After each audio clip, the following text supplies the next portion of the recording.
Chapter 35ஓட ஸ்டார்டிங்லயே hero இருந்துட்டு டெஸ்ட்லன் நீ ரொம்பவே ஸ்ட்ராங்கான ஆளுது. அதுக்கு டெஸ்ட்லனும் நாங்க ஜெயிச்சிட்டோம் டீமன் கிங் ரிஃபான் ஹார்ட். இப்போ இதோட எல்லாமே முடிஞ்சிச்சு. உன்னோட கர்ஸ்ல இருந்து இங்க இருக்கிற ஃபீசிஸ் எல்லாத்தையும் விடுவிக்கிறேன் அப்படின்னு கடைசியா நடந்த பேட்டில் தான் இங்க ஓடிக்கிட்டு இருக்கு. அங்கேயும் நம்ம ஹீரோ இருந்துட்டு டைம் ஸ்பேஸ் மேஜிக்கை போடுறியான். அப்படி இங்க நம்ம டெஸ்ட்ல இருந்தா முழிக்கிறியான். நான் மறுபடியும் தூங்கிட்டேன் போல. நான் கொஞ்சம் ரெஸ்ட் எடுக்கலாம்னு நினைச்சேன். ஆனா என்னால முடியல. கடந்த 6 வருஷமா என்னையே நானே பிஸியா வச்சிருந்தேன். இந்த மோசமான உடம்ப வச்சுக்கிட்டு 20வது வயசுலயே நான் 6ஆவ அவேக்கன் பண்ணிட்டேன். அதை வச்சு இந்த மேஜ் டவர்ல இருக்கிற எல்டர்லாம் அச்சுறுத்தி நான் ஒரு முறையான மேஜோட பவர்லாம் வாங்கிட்டேன். அதுக்கடுத்து ஃபியூச்சர்ல யார் யாரு பவரா இருக்க போறாங்களோ அவங்களோட நான் கனெக்ஷன் வச்சுக்கிட்டேன். அதோட சேஜ் ஆஃப் சில்வர்ல ஒரு மெம்பராகவும் ஆயிட்டேன். எல்லாமே என் பிளான் பண்ணியே தான் போகுது. ஆனா டீமன் கிங்க தோக்கடிக்க இது பத்தாது. என்கிட்ட இருக்கிற ஆறாவும் அதோட நான் இப்ப 5th சர்க்கிள் மேஜா தான் இருக்கேன். ஏன்னா டீமன் கிங் ப்ராபபிலி இப்ப ரொம்பவே ஸ்ட்ராங்கா இருப்பான். ஏன்னா அவன் இப்ப என்னோட பாடி எடுத்திருக்கான். அதோட போன வேர்ல்டோட நாலேஜும் அவன் கிட்ட இருக்கும். அவன் எவ்வளவு மேஜிக்கை ரெக்கவர் பண்ணிருக்கான்னு எனக்கு இன்னும் தெரியல. ப்ராபபிலி அவனோட சபார்டினேட்டை இப்ப அவன் தேடிக்கிட்டு இருக்கலாம் நினைக்கிறேன். அதோட அவனோட மேஜிக்கும் கூட. எனக்கு இப்ப ஸ்ட்ராங்கஸ்டான சபார்டினேட்ஸ் தேவைப்படாங்க. ஆனா டீமன் கிங்க தோக்கடிக்க யார் என் கூட வருவா அப்படின்னு நீங்க டெஸ்ட்லன்னு யோசிச்சுக்கிட்டு இருக்கும்போது ஹீரோவும் அந்த ஆல்ஃபோர்த் டெம்பிளுக்கு வந்துட்டியான். ஹீரோவும் மனசுக்குள்ளேயே என்னோட லாயல் சபார்டினேட், அதுக்கடுத்து ட்ரஸ்ட் வர்த்தி ஃப்ரெண்டு, ஆல்சோ என்னோட ரெஸ்பெக்டபிள் டீச்சர். கொஞ்ச நாள் ஆச்சுல ஃப்ரீஸ்ட் மிக்கலன். அந்த மிக்கலன் நம்ம ஹீரோவை பார்த்துட்டு நீ உண்மையா தான் பேசுற. ஆனா எனக்கு ஸ்ட்ரேஞ்சா இருக்கு. என்னன்னா இதுக்கு முன்னாடி நம்ம பார்த்துக்கிட்டது கூட இல்ல. அதோட இந்த இடத்த விட்டு நான் வெளியே வந்து கிட்டத்தட்ட 15 வருஷம் ஆகுது. ஹீரோவும் மிக்கலன் கிட்ட இது நீங்க நம்ப ரொம்பவே கஷ்டமா தான் இருக்கும். ஆனா இப்ப இருந்து நம்ம 10 வருஷம் கழிச்சு சந்திச்சுப்போம். மிக்கலனும் நம்மளோட சேவியருக்கு மண்டை குழம்பிருச்சோ அப்படின்னு பார்க்கும்போது ப்ளீஸ் நான் சொல்றத கொஞ்ச நேரம் கேளுங்க.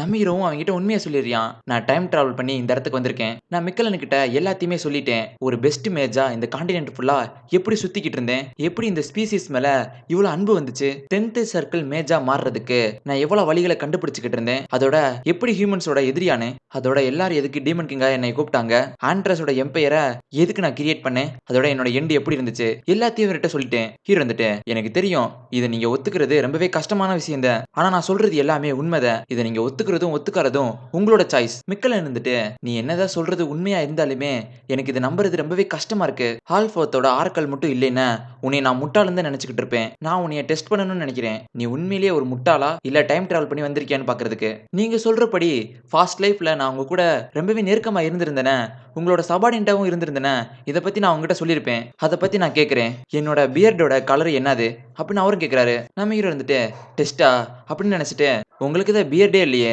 அதுல எப்படி கலர் இருக்கும் அப்படின்னு சொல்றியான். மிக்கலன் 30 வருஷமா இதே ஃபேக் பியரோட சுத்திக்கிட்டு இருக்கீங்க. இது உங்களுக்கே அவமானமா இல்லையா? ஆமா எனக்கே அவமானமா தான் இருக்கு அப்படின்னு சொல்லிட்டு அவளும் கழட்டுறாரு. அப்படின்னா இந்த பியர்டுக்கு பின்னாடி இருக்கிற சீக்கிரட்டும் உனக்கு தெரியும் நினைக்கிறேன். ஏன்னா டார்ஸோட எண்ணத்துல இந்த மாதிரி பேர்டு வச்சிருந்தா அவங்க ரொம்பவே ஸ்ட்ராங் ஆனவங்க.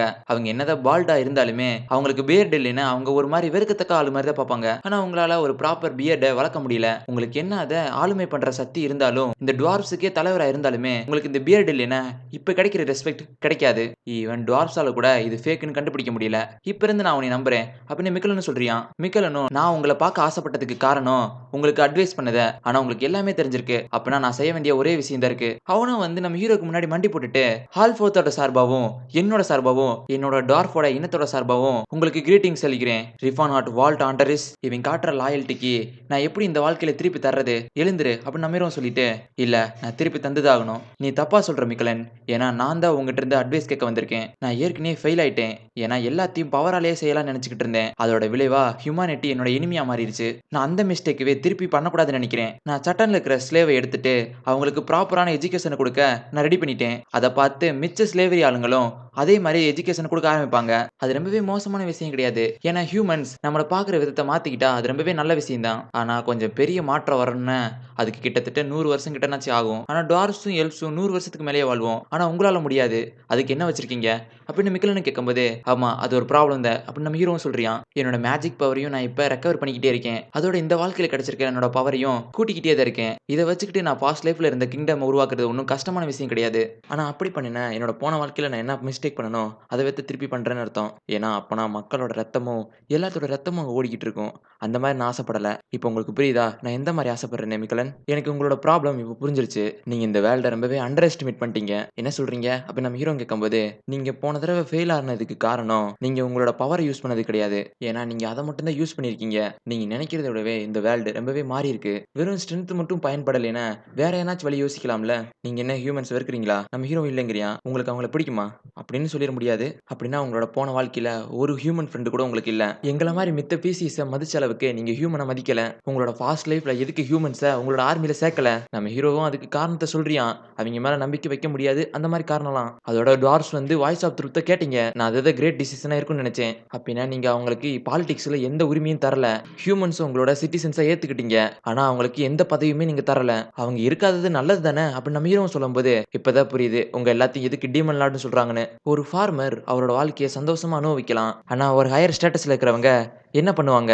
டீமன் கிங் மக்களோட ரத்தத்தலாம் குடிச்சு உரியிற ஒரு டீமன் கிங் மட்டும் இல்ல. நீங்க எப்படி இருந்திருக்கீங்கன்னா, ஒரு பவர்ஃபுல்லான பீயிங் உங்களுக்கு தேவையான ஆளுங்கள மட்டும் வச்சுக்கிட்டு, நீங்க எப்படி கிரியேட் பண்ணணும்னு நெனைக்கிறீங்களோ, ஒரு வேர்ல்ட அந்த மாரி தான் நீங்க கொண்டு போயிருக்கீங்க.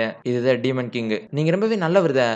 என்னதான் இருந்தாலுமே நீங்க ஒரு டீமன் கிங். மை ரிஃபான் ஹார்ட். அதோட சாப்டர் இங்கேயே முடியுது. டுவார்ஃப் என்ன சொல்ல வராருன்னா, நீங்க எல்லாத்தையுமே உங்களோட பவரால செஞ்சிருக்கீங்க. அதோட உங்களுக்கு தேவையானவங்கள தான் வச்சிருக்கீங்க. ஆனா ஹியூமன்ஸ பத்தி நீங்க அண்டர்ஸ்டாண்ட் பண்ணிக்கவே இல்ல. ஏன்னா அவங்களுக்கு நீங்க பொறுப்புகள் குடுக்கல. அதோட அவங்கள பத்தி நீங்க கேர் பண்ணல. அது இதுல இருக்கிற பெரிய மேஜரே. அதனால தான் இந்த வார் ஸ்டார்ட் ஆச்சு. நீங்க ஹியூமன்ஸ் கூடயும் ஃப்ரெண்டா இருக்கணும். மிக்கல்ன்னு சொல்ல வராரு. சாப்டர் 36ஓட ஸ்டார்ட்டிங்லயே மிக்கலன் இருந்துட்டு, "இத நான் போன வாழ்க்கையில உங்ககிட்ட சொல்லலையா?" அப்படின்னு கேட்கும்போது, "இல்ல, நீங்க என்கிட்ட வேலைக்கு வரும்போது ஹியூமன்ஸ் உங்களோட எல்லா இனத்தையும் கொன்னுகிட்டு இருந்தாங்க. நீங்க தான் இந்த எம்பையரோட பாதி வேலைய முடிச்சுட்டீங்க." "ஓ! சரி, சரி. நான் சொல்ற நிலைமையில இல்ல போல." மிக்கலன், "நான் உண்மையிலேயே இப்ப என்ன பண்ணேன்? உங்களோட பாஸ்ட் லைஃப்ல நீங்க பண்ண பெரிய மிஸ்டேக்கு ஹியூமன்ஸுக்கும் அதர் வேர்ல்டு ஸ்பீசிஸ்க்கும் நடந்த சண்டைய நீங்க ஒரு வாரா பார்த்தது. ஏன்னா ஹியூமன்ஸ் அவனுங்களுக்குள்ளேயே அவங்க சண்டை போடுறதுல ரொம்பவே திறமைசாலிங்க.